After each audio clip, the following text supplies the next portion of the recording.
Good evening, everybody. Welcome here.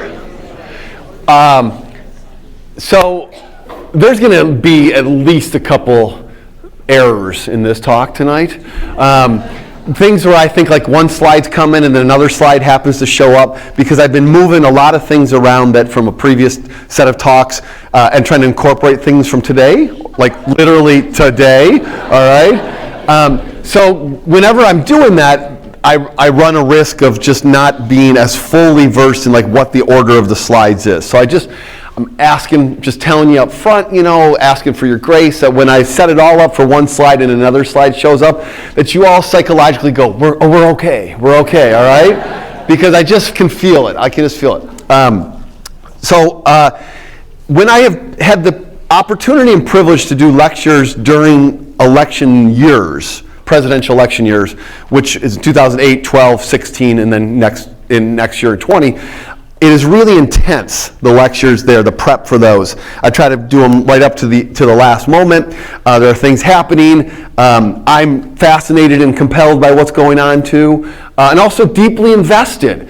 It's not like I'm just teaching an abstract class. I'm concerned or interested or wanting certain things to occur.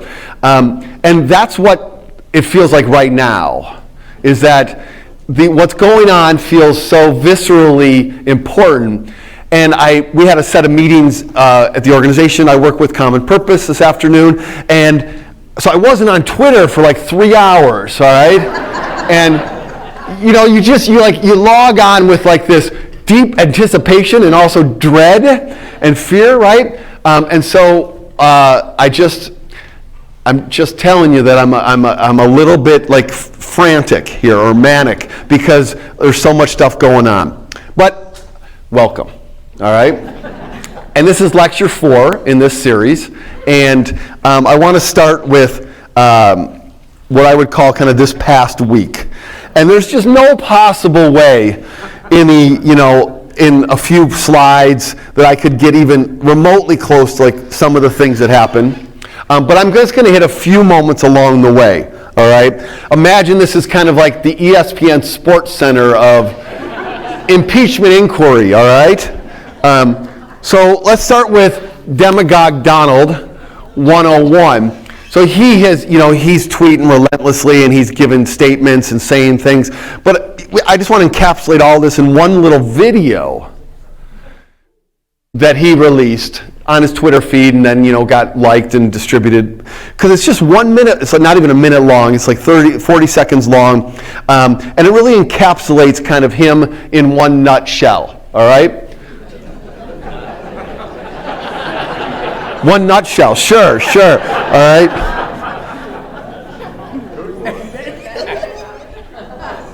So this is the tweet that he did it in. And in a whole different lecture series that I did about Trump a year back when he got elected or when he was running, he has intentionally trained himself to not smile on camera.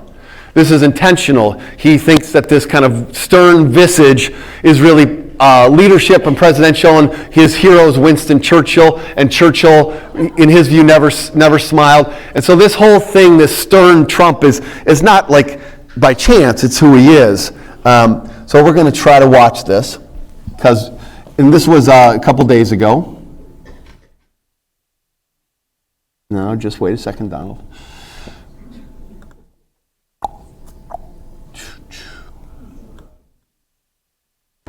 What's going on now? Are you ready? Are you buckled up? The attendant is coming by. Like you need to buckle your seatbelt, okay? What's going on now is the single greatest scam in the history of American politics. The Democrats want to take away your guns. They want to take away your health care. They want to take away your vote. They want to take away your freedom. They want to take away your judges. They want to take away everything. We can never let this happen.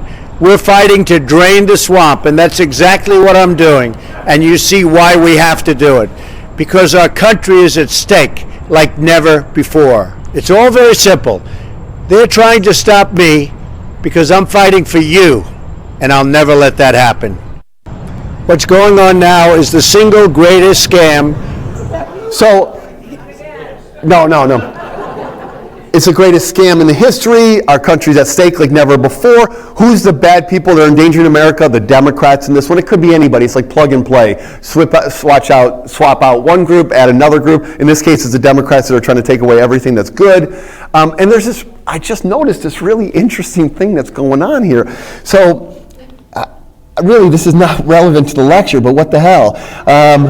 So, his hands are really big in this, all right? Okay? Trying to stop me because I'm fighting for you, and I'll never let that happen. You. Fighting for you, and I'll never let that happen. And Trump is obsessed with the size of his hands. It is a literal thing that he's obsessed with because he thinks it's an indicator of something else.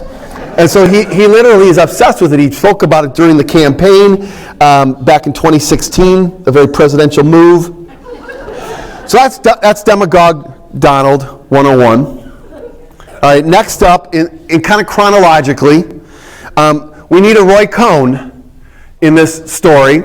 And we know we have a documentary out right now about Where's My Roy Cohn, which I recommend for everybody to see if you are ready for it.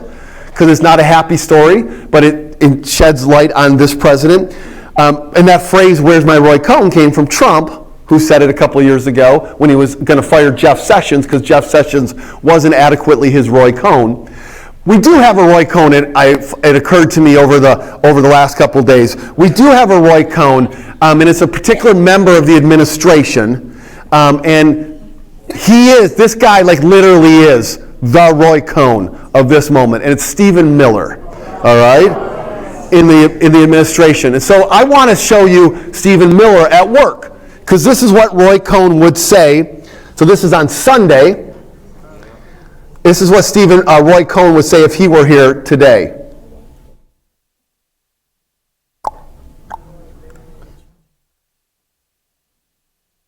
Government now, the federal government now. So he's on Fox News Sunday, which you would think would be a pretty, appealing place for him. I've worked in the government now, the federal government now, for nearly 3 years. I know what the deep state looks like. I know the difference between a whistleblower and a deep state operative. This is a deep state operative, pure and simple. People who haven't been in the federal government, who haven't worked in the White House, may not appreciate this. But the situation is you have a group of unelected bureaucrats who think that they need to take down this president. I'll attend interagency meetings, Chris, where I know for a certain fact, if I don't invite the right people, the meeting will leak. If I don't say the right thing, they'll go to the Hill. If we propose a policy idea that they don't approve of, they'll work with Democrat appropriators to try to block it. They leak this president's phone calls, they publish hit pieces, they publish fake stories. They've been doing this continuously for nearly 3 years, and their motives and their agenda is clear. This is about, do you want a democracy in this country or do you want a deep state? It's a binary choice for the American people. Again, I've worked in the government now, the federal government now, for nearly 3 years. I know what the deep state looks like. What do you think? You think he thinks there's a deep state? All right? And the guy just looks like he doesn't have a soul. Right? Like there's no soul. Like I think he doesn't have a soul. Right? I mean, the things that he has done around immigration is just unconscionable. That's what Roy Cohn would look like today. I think there's a second Roy Cohn too. It's Corey Lewandowski, who Trump's trying to get back into the White House. All right.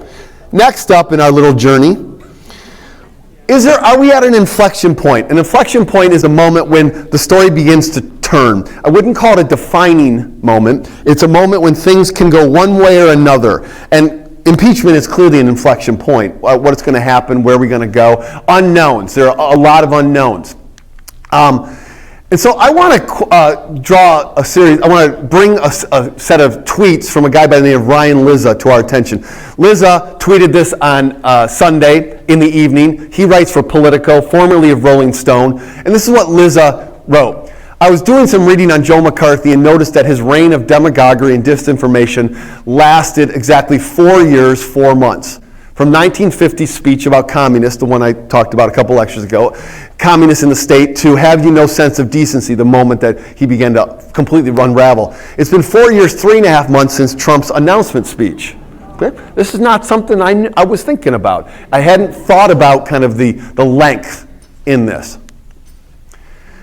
McCarthy seemed invincible for 4 years, and then suddenly support for him collapsed. Former cheerleaders acted like they barely knew him.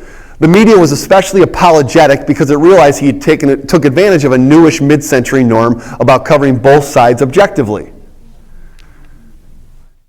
The dynamic here is that at a certain point, the cost of defending a demagogue spreading constant lies becomes greater than admitting that the opposition you despise may be right about the nature of your party leader. We are not at that point yet, but it can come fast. And I think that's true in politics, that when change happens, it happens very fast in politics. Because the first rule of politicians is don't go down with someone else's ship. Okay? You do not go down with someone else's ship. You protect yourself, your standing, your future at all costs. So I don't think we're there, but I also wouldn't put us at a point of saying that like it's, I think, so this is what I want to say. I don't know what the Senate's going to do. Let's not assume that the Senate is going to absolutely acquit. We do not know what will happen. We're taking this one step at a time. Change can happen. In one of the books that I wrote, we talked about the fall from the mountaintop can be very quick in politics. All right? And Trump is at the mountaintop, and it wouldn't take a whole lot to get rid of him if the Republicans decided that he's worse for them than Mike Pence. All right? Wouldn't be very difficult for that. So we don't know what's going to happen. We're at an inflection point. We're taking it one day, one step at a time. Lastly, in this little bit at the beginning, Jeff Flake in the Washington Post wrote an op-ed. So we had Margaret Chase Smith in 1950 give her Declaration of Conscience. That was a sitting Republican senator, the only female in the U.S. Senate.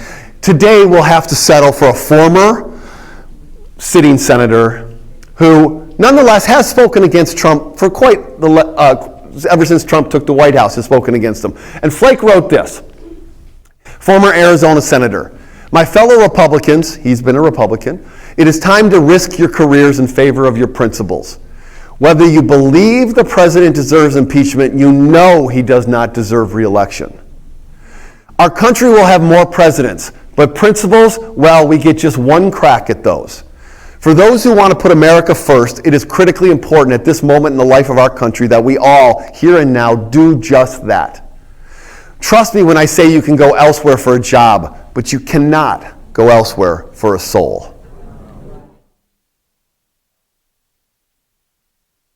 If we can get one senator on the Republican side to say this, you don't know what could happen. We don't know what could happen. He's not in office. Several Republicans find their souls after they leave office. But really, frankly, politicians do that all the time. It isn't just Republicans, all right? So this is where we are. This is the situation we're in. I'm trying to remember what the next slide is. Yes.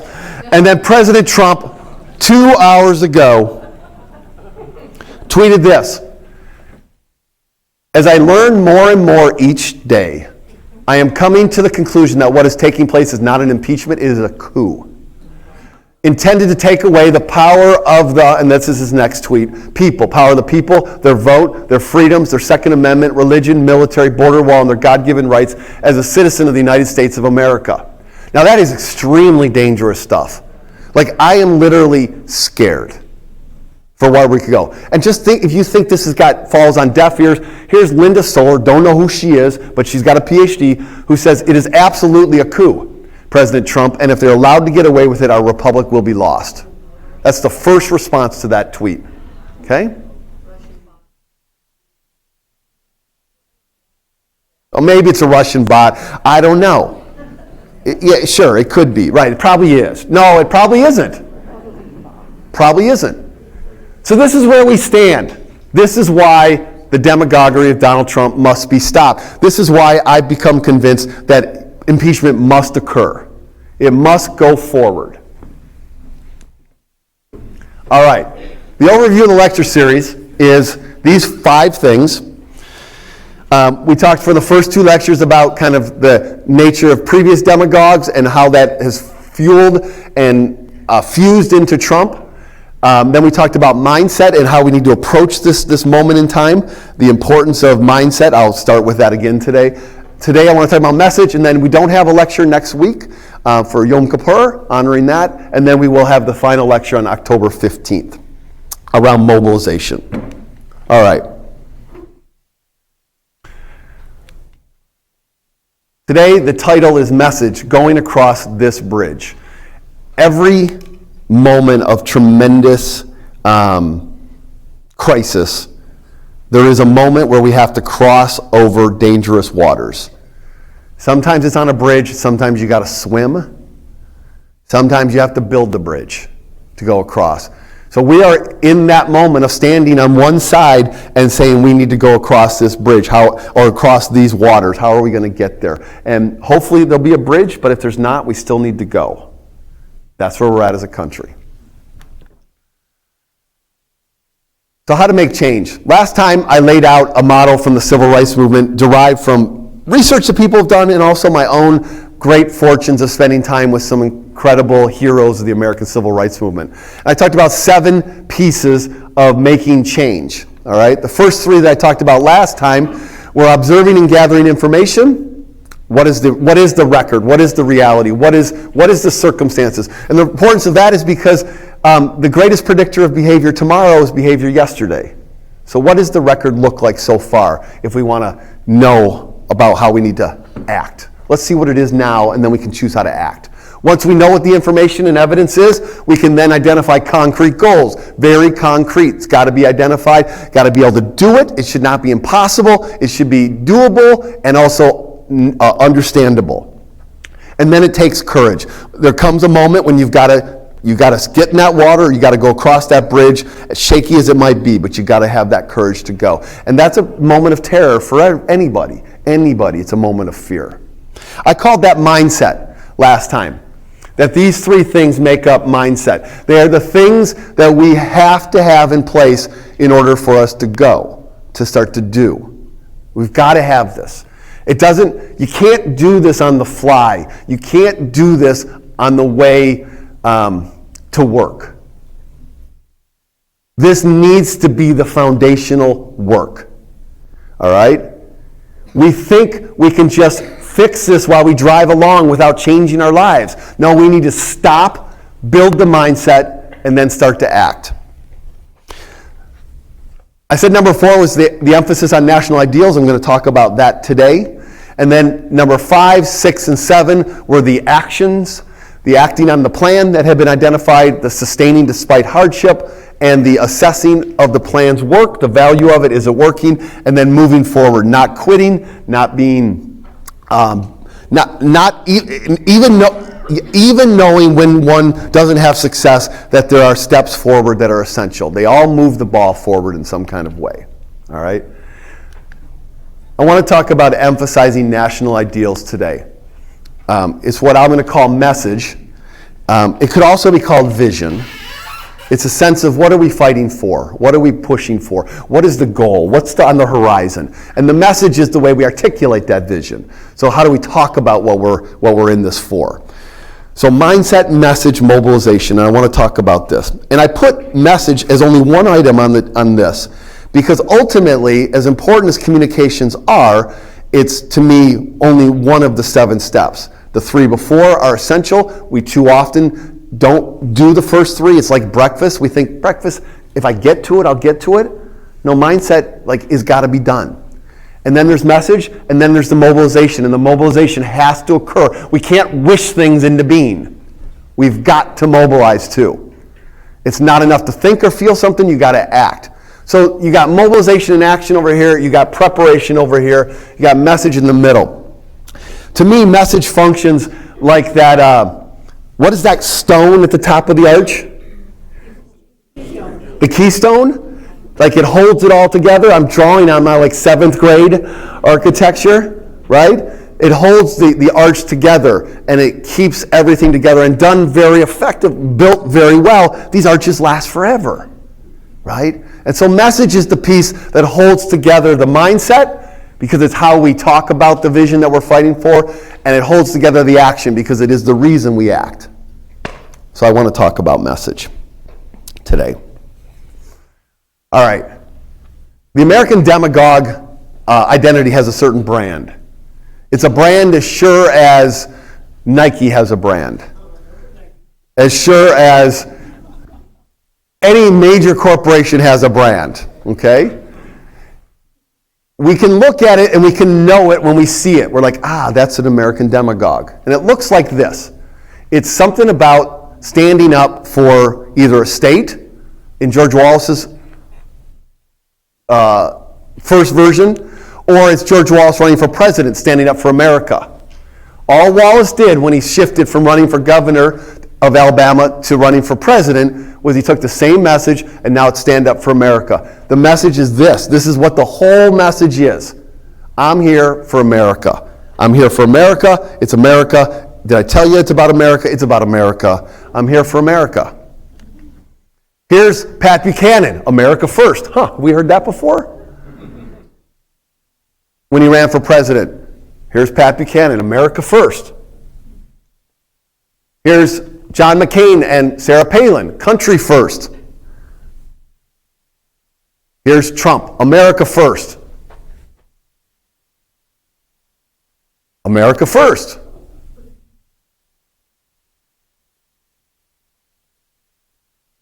And how should we do that? We can make America great again. It's about America not being something, and the fact that this president supposedly is going to make it great again. That it's all about this country and the very powerful emotions that we have about America. And somehow it's just not functioning the way it should, and I'm going to be the one that's going to save this place. So the American Demagogue brand is, at its root, fundamentally about somehow saving America. Okay? And here's the hat.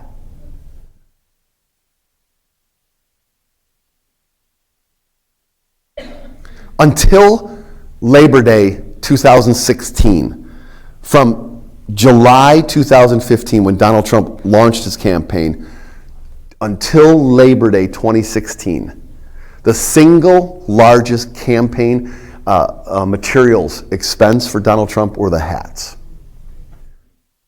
Not until Labor Day in 2016 did they start to put money into advertising, because he so effectively controlled the media until then.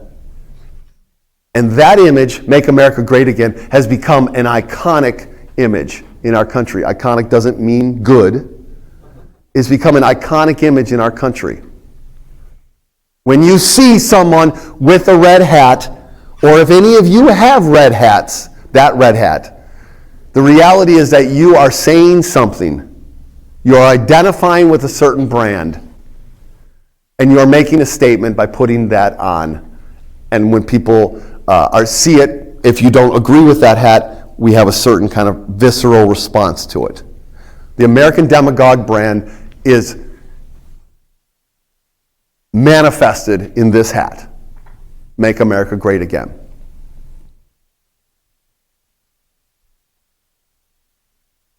Now, there's all kinds of reasons why the hat also works in addition to the words on it. A hat conveys a certain kind of everyday person, like, hey, I wear a hat. The way you can kind of scrunch it down conveys a certain kind of like working class kind of person. All of this functions in certain kind of communicative ways to be very powerful.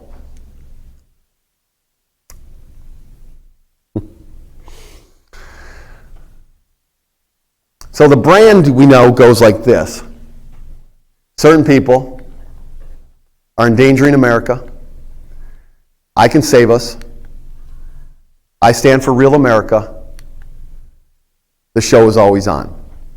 This is the demagogue message. This is the demagogue narrative. At the heart of this, the three in the middle are the pieces that I want to suggest are where we can respond effectively in a dialogue culturally. All right? What a demagogue does is they make people who disagree with the demagogue so angry that people focus on the first bubble. We get so angry that are about what the demagogue is saying about certain people, rightfully so, that our energy goes towards defending, advocating for those people and especially if you're one of them, and fighting on that terrain. But the certain people never matter to the demagogue. The certain people are just functional. That's all they are. It could be Democrats, it could be Mexicans, it could be immigrants generally, it could be black people, it could be women for this president, it could be on and on. Where we need to fight around message is actually in the three middle. Because this is where the general American public will actually be persuaded that he's bad for America. In those three middle places, that actually there is somebody endangering America. There is. There is somebody. You're right. You're right, President Trump. There is a danger for America. And we can save us. You are killing us. And we are the ones who stand up for a real America, because real America is all of us. Those are all easy rhetorical moves. All easy. He wants us to keep focusing on number one. And I got to tell you, it's the hardest thing in the world to not focus on number one. Because the pain is visceral. The hatred that spews is so devastating. It's terrible. But to win an election, the American public, enough of them have already said that we've heard the terrible things he's got to say about certain people, and we voted for him. This is the terrain where they're open to persuasion. Yeah, there's danger. You're the danger. Yeah, you're not saving us. We can save us. Yeah, we stand for real America. You do not. You stand for Russia. You stand for the Ukraine. So this is how you beat an American demagogue. We keep our focus on the three middle. And it is so hard. And then we get exhausted trying to be 0.5. Because how can you keep up with this stuff? The guy tweets like 30, 40 times a day. What's called executive time in the White House schedules. All right? There is no way we can keep up with him over here. In fact, that's part of his genius. I put that word in quotes. And we can't effectively win on certain people because the American public enough of them have disregarded that and have said, I don't care that he says those things. I'm going to vote for the guy. He helps my wallet. He helps me this. He does whatever. So I want to talk about the kind of message that wins in this terrain. About endangering America, who can save us, and who is real America. And I want to talk about 4 characteristics that I believe from my reading of history, from some research that I've done, and also from just kind of gut feelings about the political arena that I think can help, can matter. And I don't think that, I'm not offering these as mechanisms for you to run for office, although if you do, tremendous. I'm offering these as kind of sanity boundaries for what conversations are worth having and which ones are not. All right? So that's part of the fatigue that comes with the show is always on, is how many conversations are you going to have, what's worth it, and so on. I'm trying to bound that because you can't. We won't win on 1 and 5. We won't. We can only help the targets in 1 by winning on the middle 3. So first, I want to talk about fighting for democracy, but of course non-violently. The word fight here is intentional. The struggle we're in is existential. It is for the soul of this country, and we need to fight for it. And I mean literally give it everything we've got, as long as we've got, publicly as much as we can. So let's just say, as an analogy, that somebody who you care about and who cares about you comes, you're with them, and something terrible is being done about that person, and you say, you know what, I am really, really, really bothered by what's happening to you and to these situations. And the person says, what are you going to do about it? And you say, I'm going to be really bothered. I'm going to be really bothered. Now, what that person wants to hear from you is, I'm going to fight for this. I am going to fight to make this right. And I'm going to give it everything I've got, but non-violently. So the reality is the kind of language we need to talk about and need to utilize is that we are not just active, we are not just engaged, we are fighting for America. That is what is happening. Because here's what happens to the middle ground, and that's what I'm talking about here. I'm trying to talk specifically to people that are going to decide this election. The people in the middle say, you care about this? You really, really care about this? Show me. Show me that you're willing to fight for this. Are you willing to change your life? Are you willing to give up things? Are you willing to travel across the country and spend 2 months somewhere else instead of in your bubble in Seattle working for this election? Are you willing to fight and give up money? What are you willing to do? Because if you're not willing to do that, then you really don't care that much. And that feels a little uncomfortable. But it is absolutely how people look at this when they say, you really think that this guy deserves to be impeached? You really think that? Then fight for it. Fight for it. So there is one candidate on the Democratic side who uses the terminology of fight all the time. One of the Democratic presidential candidates. This has been her kind of signature verb from the beginning. All right? This is her book. Is there anything subtle about the book title? This is like the deep state quote, right? You got Stephen Miller saying this, deep state this, the deep state this. Elizabeth Warren is the fight is our fight. So I went to see Elizabeth Warren when she was here in Seattle. They pass out all the signs. I took home a sign. The sign is dream big, fight hard. Okay? Warren has not been my candidate from the beginning. I'm not opposed to her, but she wasn't my top candidate. But man, I like that she fights. All right? I want to believe that someone is going to fight for those people in the first category, those certain people.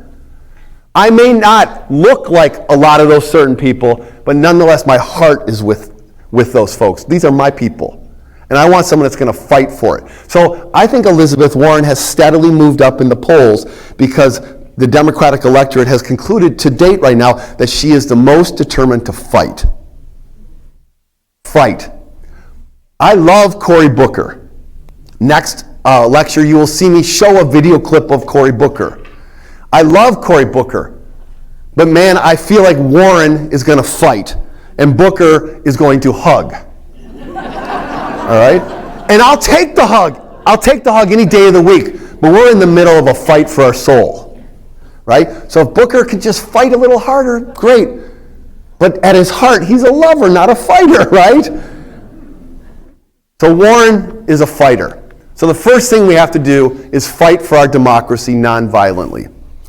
We have to adopt the language of fighting. We are fighting for this. That's a martial terminology. It is a violence terminology. I understand. We have way too much violence in our language. To kill two birds with one stone, you're killing me, all this kind of stuff. But in this case, fight works metaphorically as well as literally. Second, we need to understand and respect that there is legitimate public pain out there that Donald Trump has connected to. The pain that people have articulated, that they have found in terms of Donald Trump supposedly symbolizing, is real. It is not a pain that I think outweighs the pain being caused to the targets of Donald Trump, but the reality is that there's a real pain that is seen by many white men of working class origins, particularly, who believe that this country is not working for them anymore.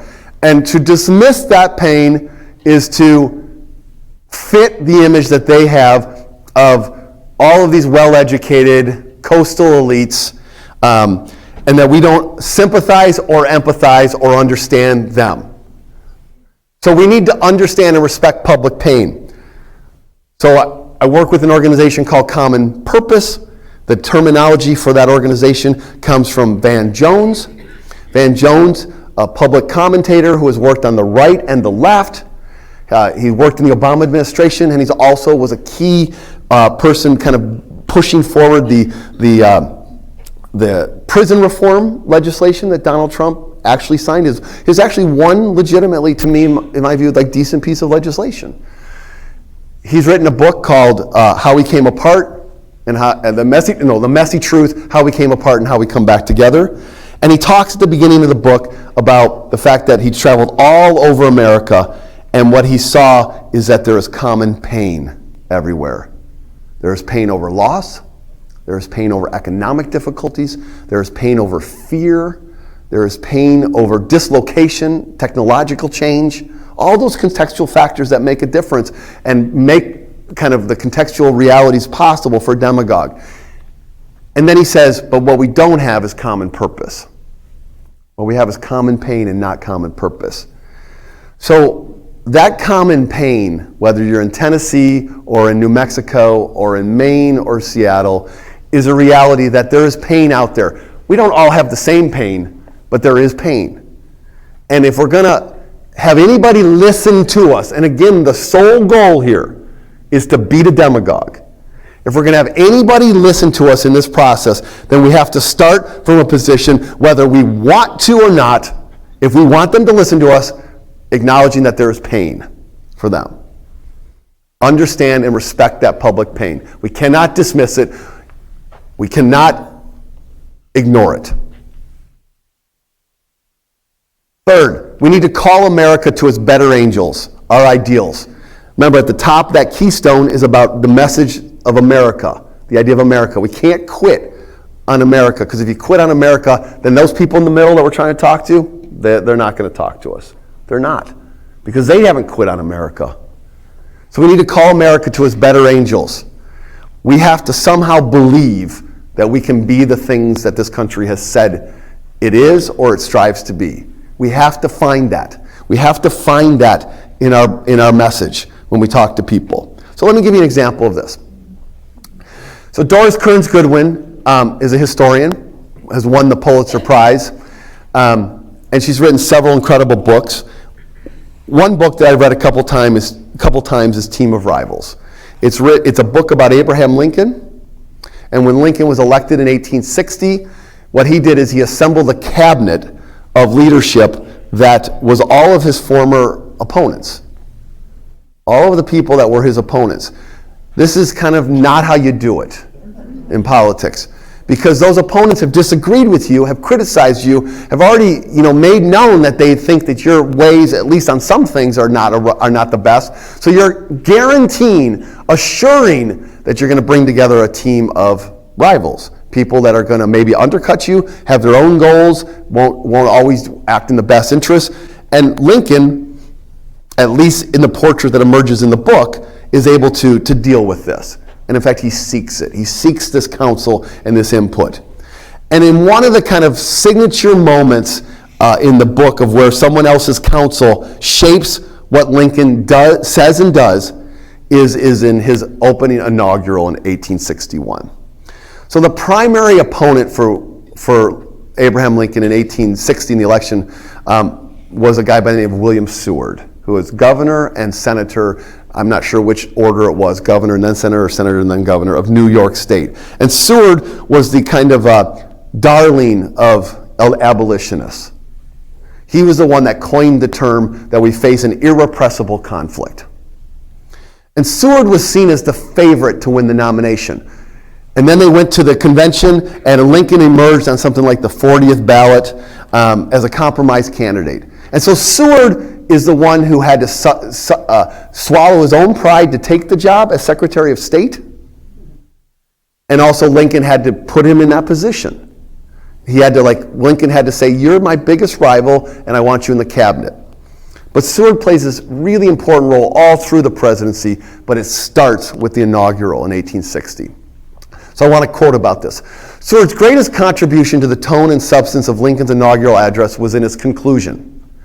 Lincoln's draft finale threw down the gauntlet to the South.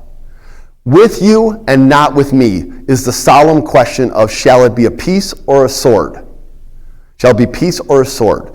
Seward recommended a very different closing, designed to meet and remove prejudice and passion in the South and despondency and fear in the East. Some words of affection, some of calm and cheerful confidence, is what he suggested. He suggested an alternate ending. So I just want to stop for a moment. He's suggesting terms of affection and togetherness with a body of folks that before Lincoln takes the oath of office have already seceded. The presidency, you would become president at this point in time in the U.S. presidency on March 4th. Most of the states in the South had already seceded. Seward's asking Lincoln to conjure this up, this affection, this tone of together. Seward suggested this, I close, we must not be aliens or enemies, but fellow countrymen and brethren. Although passion has strained our bonds of affection too hardly, they must not, I am sure they will not, be broken. The mystic chords which proceeding from so many battlefields and so many patriot graves pass through all the hearts and all the hearths in this broad continent of ours will yet again harmonize in their ancient music when breathed upon by the guardian angel of the nation. Now this is stilted 1860s language, I know. This is what Seward has suggested that Lincoln say. He wrote out what he suggested in a draft, on top of the draft.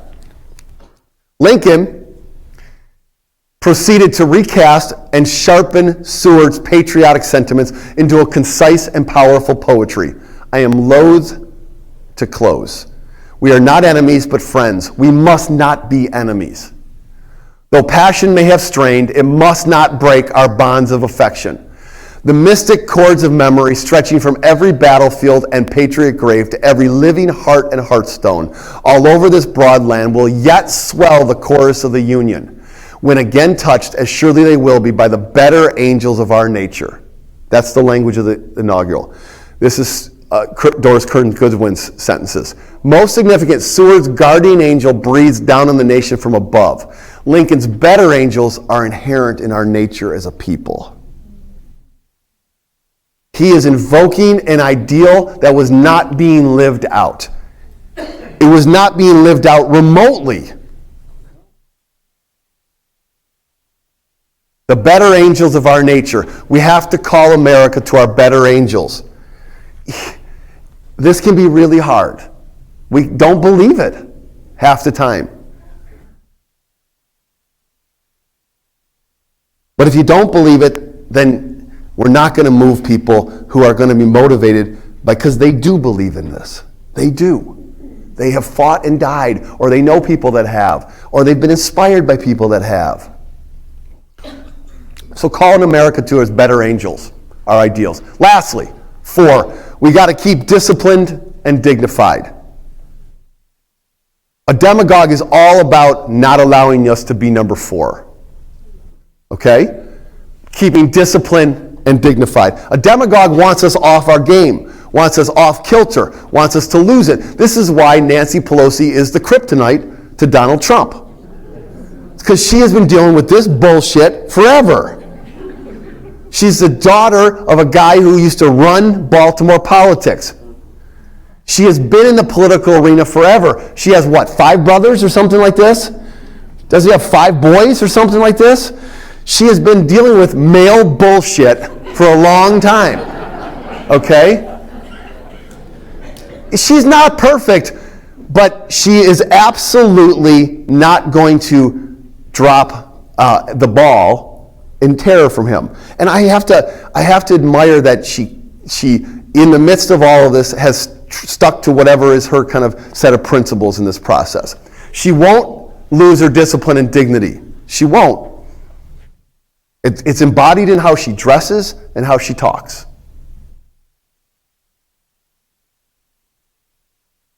Keep disciplined and dignified. So, when you're pissed because of the demagogue or people who support the demagogue are talking about certain people supposedly endangering America, our essentiality, our essential response is to stay disciplined and dignified and to not lose it. If we are going to lose it, then we should not be having the conversation. In the civil rights movement, they were very intentional about saying, are you someone who can march? Then you should march. Are you someone who can handle abuse at a lunch counter? Then you should do this. If you cannot do the other one, do not do the other one. Do not. Do the thing that you can do and do it well. We need to stay disciplined and dignified in our process. And those of us that struggle with that, we shouldn't be in that conversation. If you can't believe in America, we shouldn't be in that conversation. If we can't understand and respect the fact that people have pain, even though we might think it's BS pain, then we shouldn't be in that conversation. And if we aren't willing to fight, then we shouldn't be in that conversation. Let me take it all the way to the end.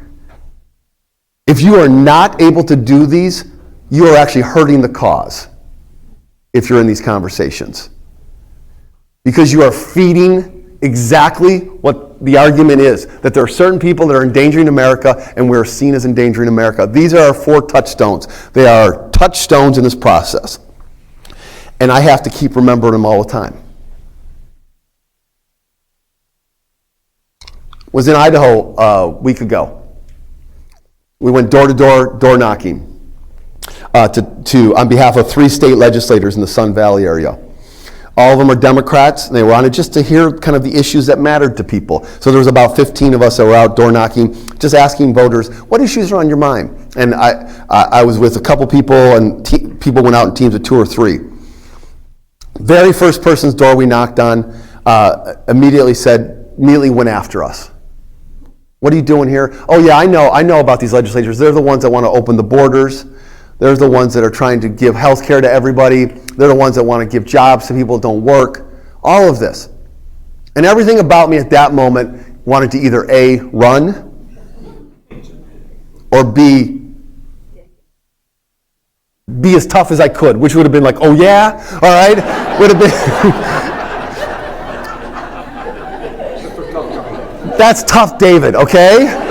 Right? I'd have been like, have you seen my pal Charles right here? Because he's going to kick your ass, all right? Okay? But in whatever way I could be tough, I wanted to be tough. But what was important for me in that moment was to understand and respect that this guy had public pain. I wasn't going to persuade him. But the reality is that I was going to understand and respect him there. And I needed to keep my discipline and dignity. I don't consider it a persuasion moment win. But to me, it's part of the journey and the process. And if I hold true to those 4 pieces, I believe that we're going to win. So now it's tough to remember these. So we can remember them by like fight and so on, or you could use the acronym that I've created for you, okay?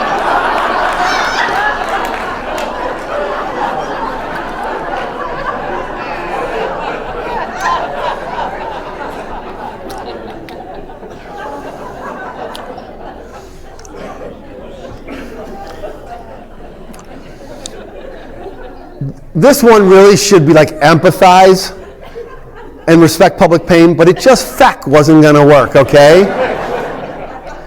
We got to fight. We need to understand. We need to call us to our best, and we need to keep disciplined and dignified. That's what we need to do.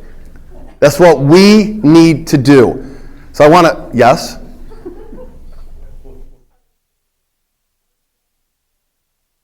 Oh. What did I actually say to that guy? I just said, we said, sir, we understand that this is kind of your position. And there was actually a lot of stuff also going on in that moment. There was a wife who kind of got pushed to the side. There was a lot of other pieces that were in play there. Not literally pushed, but shunted to the side. And we needed to respect her space and so on. So the conversation was brief. I don't engage in what I call kind of like, here, let me say it this way. There's like clicks on a continuum. There's far right and far left. I think that persuasion conversations are possible with people that are 1 click away from you. They are not possible with people that are multiple clicks away from you. All right? I'm center left. So I'm like, if there's a 5-point continuum, I'm like at 1. I'm at 1 through 5. I'm at 4 if 1 is very conservative.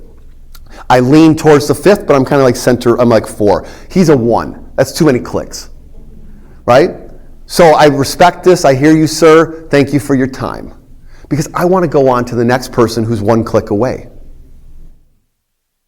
They are possible. That's where the battle is. The trouble is when we get into the multiple clicks away conversations, because it sucks our souls, it despairs us, and we'll never win. Because they're not interested in having a conversation. They're interested in the same thing the demagogue is, which is hierarchies of pain. So I'm interested in one click away, and that was multiple clicks. So it was a polite, thank you very much for your time. Going to move on, sir. Yep. So we need to do all these things. And you keep hearing me say we. I want to put we over here. We need to do all these things. Because we is the powerful notion. We cannot do this by ourselves. All right? We cannot do this by ourselves. It's too tiring. We will get despaired, or we will despair. We will get beaten down. We won't have moments to share the ups and the downs together. We need to do it as a collective. All right? So if you don't have that person or two to kind of like work through and support one another and call and text and email and all of that, you got to find those people. And next time I'll talk about a place where that can happen. But the reality is that you got to find the we. The we.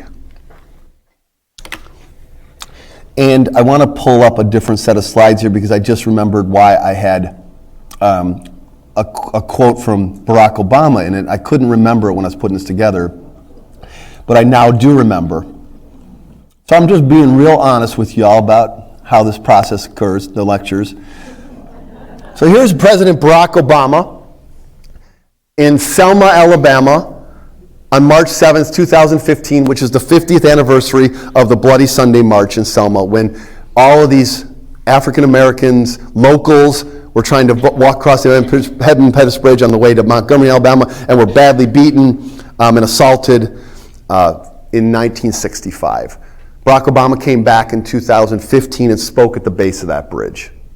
Introduced by John Lewis, one of the two people that were at the front of that march in 1965. And John Lewis, when he introduced him, Congressman now John Lewis, said, if you would have told me 50 years ago when blood was running down that bridge, that I'd be standing here introducing the first African American president, I'd have said you're crazy.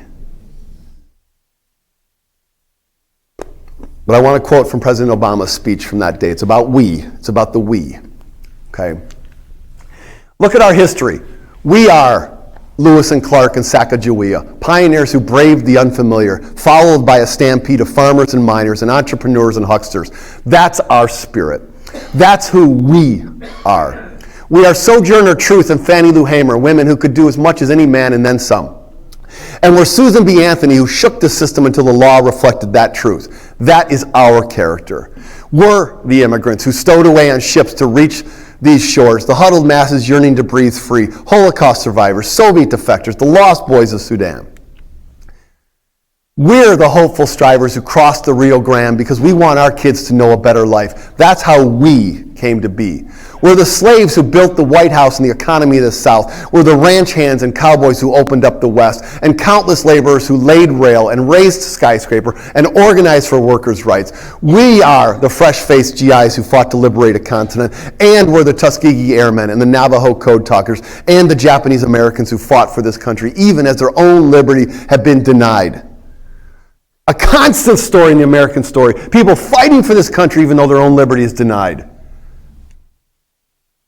We're the firefighters who rushed into those buildings on 9/11, the volunteers who signed up to fight in Afghanistan and Iraq.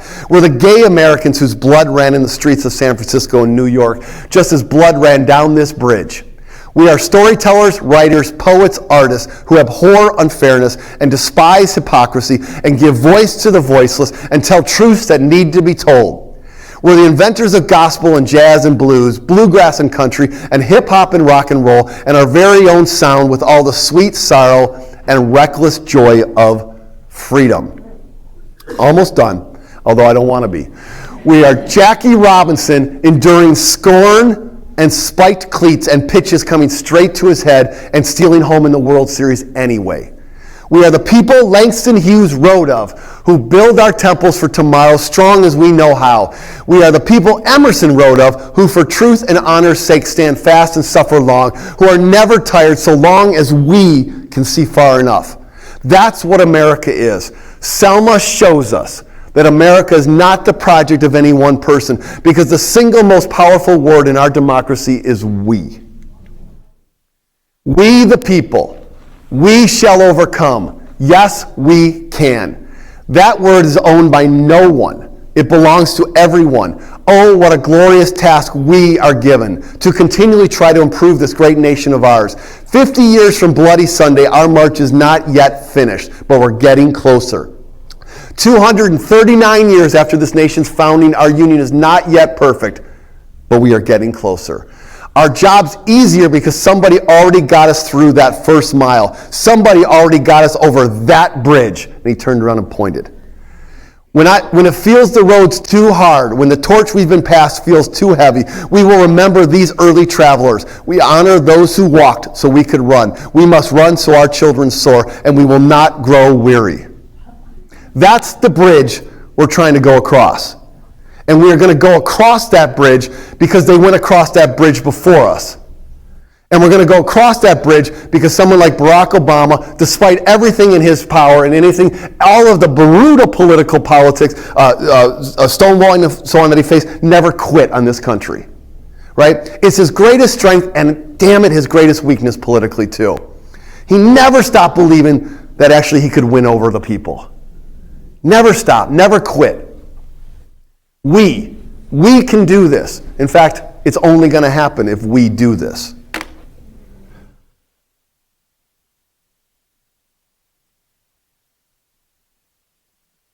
So, I want to finish then with the American democracy brand. So I gave you the American demagogue brand, America first, certain people are endangering this country, I'm the one that's going to save us, and so on. The American democracy brand is also knowable, all right? It's we, and then it's the four things that I just talked about. We will fight for democracy. Fight. Use the word. Use the damn word. We will fight for democracy. We will understand and respect people's pain. We will not dismiss it, even if we don't agree with it or understand it. We will even if we don't connect to it, we will still respect it and understand it. We will call America to our better angels, including we'll talk to ourselves this way too. We need to believe and call ourselves to those better angels too. And we will keep disciplined and dignified as we do it. Because if we do everything else and don't do four, we lose our dignity in the process. And we have ultimate agency over that. No matter what, we will keep our discipline and our dignity. In the civil rights movement, it was about discipline and dignity. They had to be able to maintain this, otherwise you couldn't be part of the actions. So, what is this impeachment inquiry? This impeachment inquiry is about the Constitution and the rule of law. It's about America. It's about America. It's our better angels. The Constitution, it's a screwed up document. But still, we're going to fight for it. It's about the American experiment in democracy. Man, we're fucked up, but we're going to fight for it. It's about every patriot, past and present, who has fought for this country, who deserves a president who doesn't sell our elections, who doesn't lie and put people under kind of like positions of power and smash them. It's about this country. It's about the American democracy that is out there. So it goes like this. Mindset.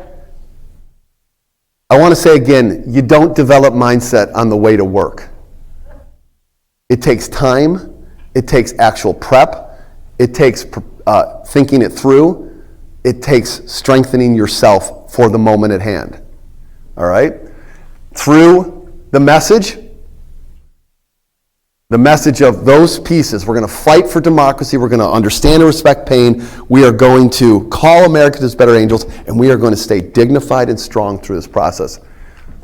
All the way through mobilization, which I will talk about next time. All three of these are essential. I have spent 20 years as a professor at the University of Washington. Incredible honor to have that. And in the last couple of years, I have concluded that it is not enough to think, believe, and feel certain things. It is essential to act upon those two. So we need to have the mindset in order to know how to assess and act. We need to have the message, and then we need to mobilize and act. We need all three of them. Any one of them, without any one of them, it's not going to happen. So I'm going to stop here and take some questions, because I haven't done that in the lecture series so far. I'd be happy to take some questions about the series. I won't make any predictions about impeachment because I have no idea. All I know is what we can do.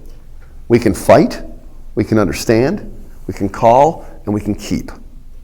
All right?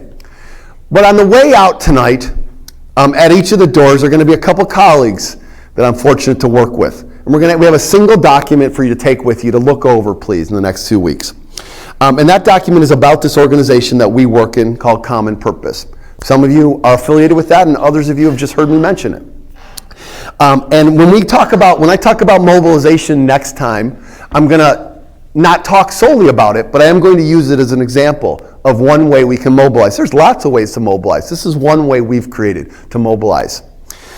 And I want you to have a little bit of information about us before you go, because I also want to ask you if you will consider supporting our work.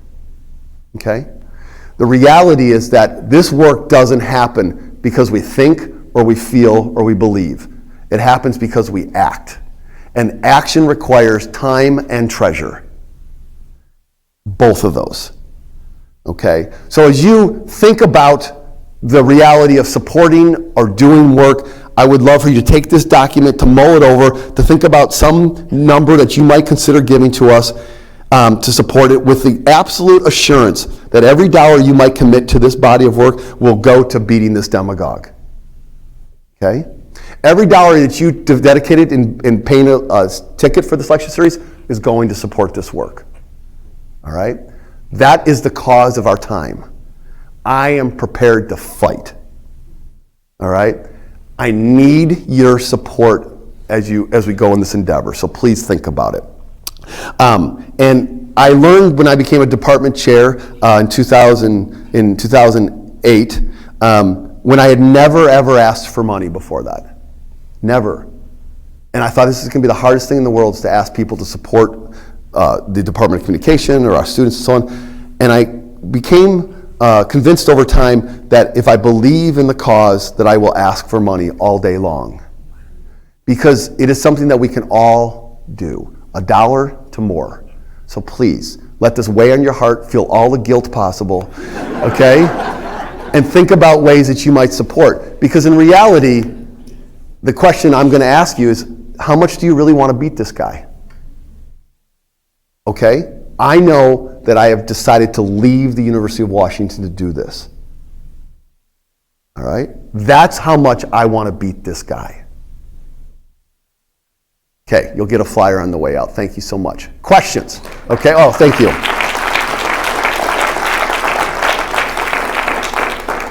I'll be happy to take questions, but not predictions about impeachment. Go ahead, please. What has been done on voter suppression? Okay. I'll repeat the questions, by the way. Nationwide. Sure. I'm trying to figure out if there's been really any.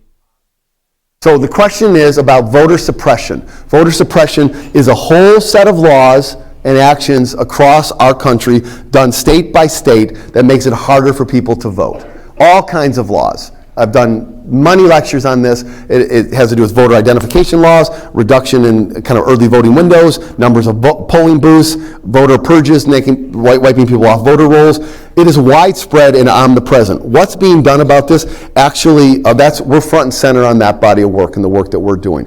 But nationally, the organization of Fair Fight in Georgia is really big on this. The National Democratic Redistricting Commission, Eric Holder's group, is fighting around this, around anti-gerrymandering efforts.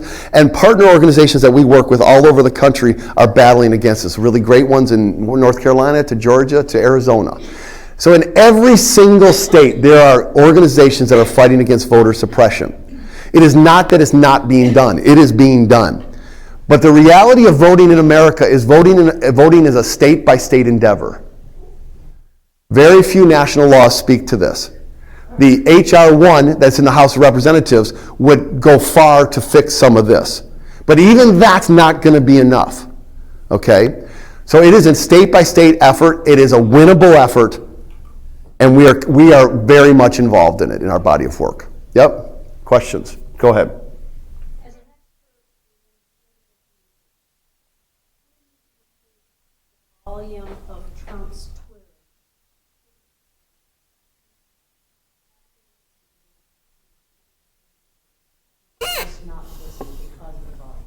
Okay, the question is, as an expert in political communication, I just didn't want to miss that part, okay? Because so God bless you, all right? Okay.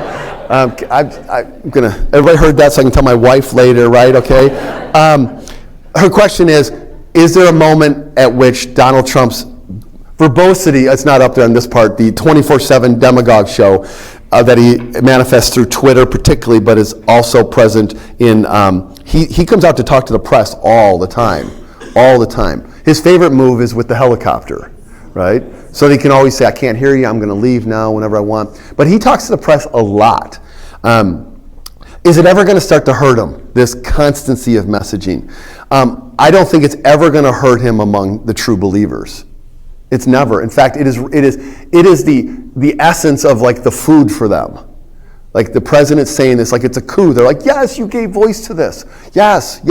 Or replacement theory, the stuff that the guy who shot everybody in El Paso was citing, the notion that whites are being replaced by people of color. This is all stuff that Trump does talk about, and that people who are his core believers need his message. They need it constantly. So he elevates and calibrates how much he communicates and the words he uses because he knows like kind of what's needed for them. For the general, the middle America, and then you got the people, that's the true believers, people on the ones who are maybe mostly here, they've already crossed that threshold. Like it's already too much, it's way too much, it's terrible. So what about the people in the middle? I actually think that the turning point, if there is going to be a turning point in the next 13 months, short of the election, that the turning point will occur in the Republican senators. That all of the pressure right now in American politics is on Republicans in the U.S. Senate. It's all there. They are the ones that have this president's future in their hands. All right? They are. And so does it take a senator? Mitt Romney might have his moment. Okay, right now he's at the language of very troubled. Right? Okay? And that's not enough, but it's not nothing either. It's not nothing at this point. So I'm not going to like blast him. Like, okay, thank you for at least saying that. So you need 20 to impeach. I don't know if we're going to impeach. I'll take like 5 or 6 though that would speak the Margaret Chase Smith truth. At that point in time, to me, he has lost the middle. He has lost the middle. If those Republican senators, a few of them move, and I think the pressure on Susan Collins in Maine is going to be enormous. I think the pressure on Martha McSally in Arizona is going to be very high. Cory Gardner in Colorado is toast. Yeah, it's going to be very difficult. So I think there might be a few. At that point in time, maybe his verbosity is just done. It doesn't matter anymore. But I don't hold out hope waiting for that. Right? We got to do the right thing today, now. Yeah, back there.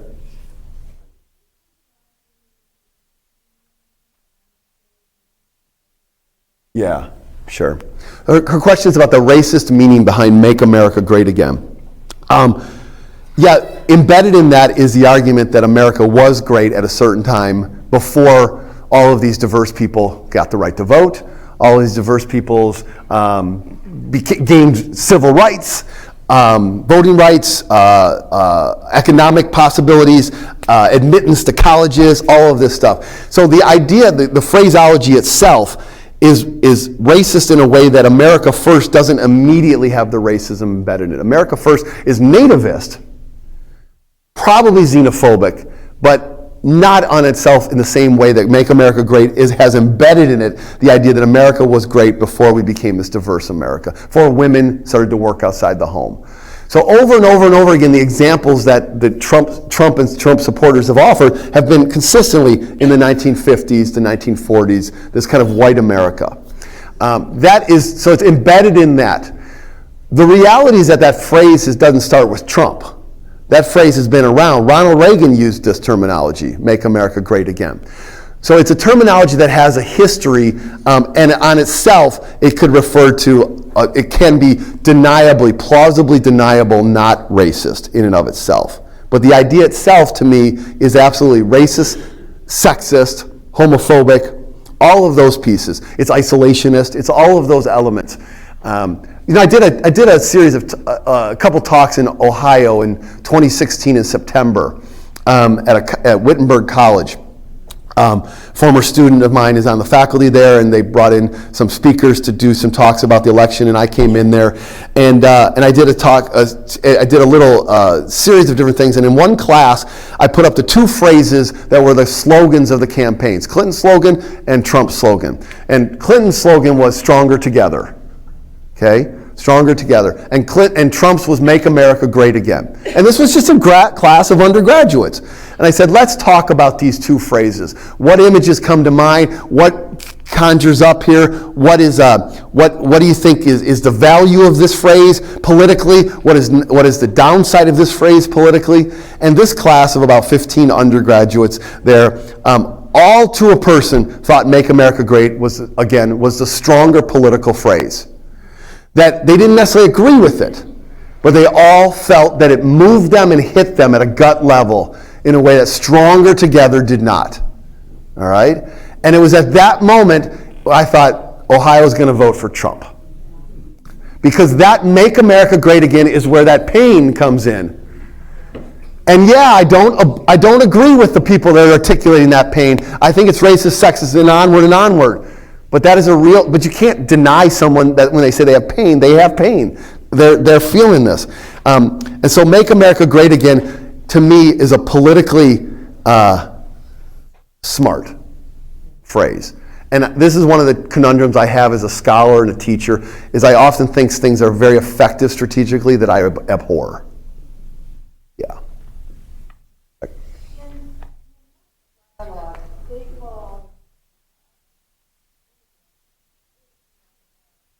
Uh-huh.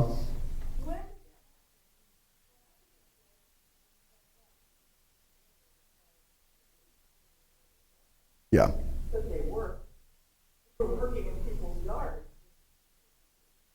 So the phraseology, the racist phraseology of wetback, the language of illegal aliens, illegal immigrants, which has all been part of my own journey as a human being, as a scholar, to the language of undocumented, right? I mean, that's all been part of my own journey too. I think that the language itself really crystallizes in our political discourse with Pat Buchanan. So I didn't talk about this in depth with Buchanan, but Buchanan rode to prominence around issues of immigration. I did talk about that. And he talked about a flood and a tsunami and all of these things, and the reality is that those pieces of terminology the illegalness of it becomes the big deal. So it's a really offensive terminology. It also is a dominant terminology in our political arena of illegal immigrants. And it is in that first quadrant, it's not up there again, the targeted people. So it's a struggle, it's a battle. And again, if somebody is using that terminology, if you don't sense that they're really wanting to talk about the realities of who's endangering America, then I just think you have to let that go, unless you feel like, no, I want to fight on that hill, and that'll be the hill I'll fight on today. You have to kind of assess that each time. Yeah. Question? Sure, back there?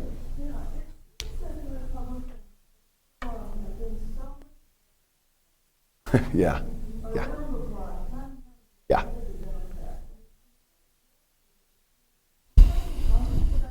Sure. So the question is, it seems like for a long time the Republicans have been so much more effective at communications and messaging than Democrats. Do I have any comments about that? My first comment is, it is true. And part of the reason it is true is because there's a hierarchical dimension to the worldview of conservatives that lends itself to very disciplined messaging across multiple people. That the consistency of messaging, the top-down talking points, which, by the way, the White House mailed those talking points to Pelosi, to the Speaker of the House, right? See, that's not disciplined, but the ability to enforce that messaging, to consistently apply it, it just works more effectively in a worldview where we're not here to discuss or debate these. We're here to articulate them. A second reason is that the Democrats themselves are a more diverse body of people. They are. Not just demographically, but also ideologically. The coalition that makes up the Democratic Party is a damn tough coalition. It really is. all right? People in this room from Seattle, we might love being here in Seattle, but we could go outside of Detroit where I grew up, and they would say, like, don't bring that Seattle shit around here. I'm a union guy over here, right? And so, like, we'd all be in the same party, but man, it's differences. There's real differences. And a Texas or Alabama Democrat, way different. Whereas I'm not really sure that the variance internally in the Republican Party is as, I think, in fact, I'm certain it's not as great as the variances is within the Democratic Party.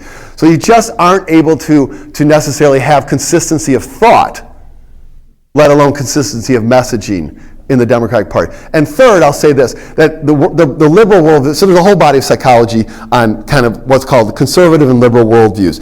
And these are rooted in scholars who don't come at it with a certain ideology. It's just data. They've just asked people, how do you self-identify? And then they've asked them all kinds of values. What values do you hold? How do you rank values? And people who identify as liberal consistently identify a handful of values and say they're all kind of co-equal and I trade them off. And people are conservatives consistently rank order certain ones, and they say this one trumps this one trumps this one, and there's no trade-offs necessary. They know. In the democratic worldview, or the progressive worldview, the notion is that there's a lot of viewpoints, and we should respect these. We should hear these. So the notion that we're going to bracket you or me to talk a certain way feels almost antithetical. Like, I need you to do this and do it this way. If you want to, all right? And so that niceness, that reality of like, I'd like to ask you to do this. There's no asking in the conservative world. The worldview is top-down, told a certain way. That is just, that lends itself to very effective messaging. One more bit. There's also a national news organization that amplifies and cultivates the conservative worldview in a way that liberals have never built. So Fox News and the impact and damage that it's done upon the American political environment cannot be measured. It is the launching point for so many things. It is the repository of safeness. It is the home that all these people can come back to. So that ability of kind of consistency of messaging from the people on there provides a powerful guardrails that everybody on the kind of the team conservative can consistently look to. Like, there it is. Right now, I'm seeing a pretty good consistency of messaging around the Democrats on impeachment. Better than I would have expected, actually. And so if they can hold that this is about Ukraine, this is about the Constitution, this is about patriotism, and it's not about obstruction of justice right now, it's not, then I think we've got a chance. But the reality is that a little strategy, and so Jerry Nadler and the Judiciary Committee should be the lead on this. And the Judiciary Committee is the ones who draw up the articles of impeachment. But Jerry Nadler has no message discipline for the Democrats. And Adam Schiff, who's on the Intelligence Committee, has this brutal message discipline. So Nancy Pelosi just said, Jerry Nadler, you are not leading this. Adam Schiff, you are leading this. And that's one of those cold calibrated decisions you got to make. Like, this is not the time for us all to be like, let's hold hands, right? But that's what happens. We want to hold hands and say, how would you say this? I would say it this way. Oh yeah, I kind of like the way you said that, right? And meanwhile, the journalist is like, I need one message for one quote right now. So that, to me, it's the beauty of the progressive worldview that actually runs counter to this. Yeah, I'll take one more question for this time. Go ahead. Yes, suppose that the House does vote for impeachment. Okay, I'll do another question after this one too, because I can answer this one real quick. The question is, if the House does vote to impeach, is Mitch McConnell obliged to have a vote on this? He is not obliged by the Constitution. He is obliged by Senate protocol and rules. All right? He has said publicly that he will do this. He said it yesterday, that he will do this. We know that doesn't mean much, okay? But he has said that he will. I actually think Mitch McConnell wants the damn trial. I think he does. Because Mitch McConnell would like to get rid of Donald Trump.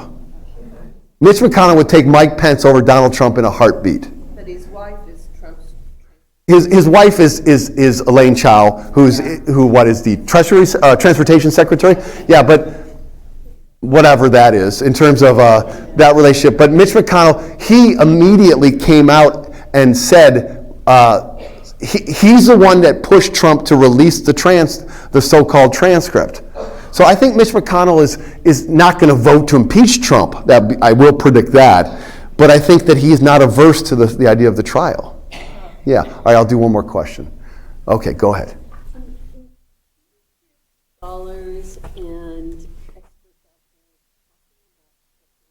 like getting rid of the electoral. This is a question.